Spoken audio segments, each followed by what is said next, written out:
This is the Lone Crater YouTube. We hope this video helps. You start by inspecting the link before clicking.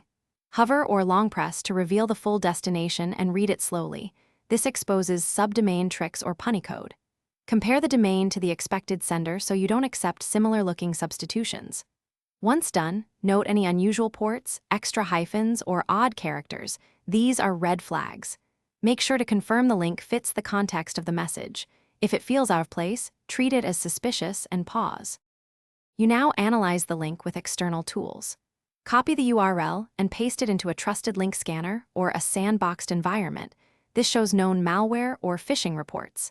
Then, use developer tools or an HTTP inspector to follow redirects and view certificate details so you understand where traffic goes and whether TLS is valid. Also check whois and domain age for newly registered sites.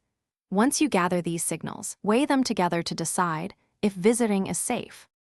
You finish by accessing the link only when necessary and with protections in place. Open it in a disposable browser profile, private window, or virtual machine, and make sure JavaScript is disabled or limited. This minimizes exposure to drive-by attacks. If the site requires credentials, verify identity through other channels first before entering anything. If something goes wrong, page prompts for unexpected downloads or credentials. Stop. Quarantine the device if possible, report the sender, and change any related passwords immediately as a troubleshooting step. Thanks for watching. Consider subscribing if we helped you.